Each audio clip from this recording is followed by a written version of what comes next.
দর্শক এটা দেখুন দর্শক, এটা আমার নিজস্ব কুরবানির গরু। সংগ্রহ করলাম আজকে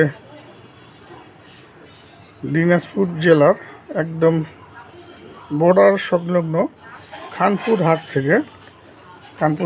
তার কাটা মাত্র 1 কিলোমিটারও না, 1 কিলোমিটারেরও কম, হাফ কিলোমিটার মতো। এটা কিন্তু একদম সীমান্ত থেকে ক্রয় করলাম। কুরবানির গরু আমার বিডি রক্স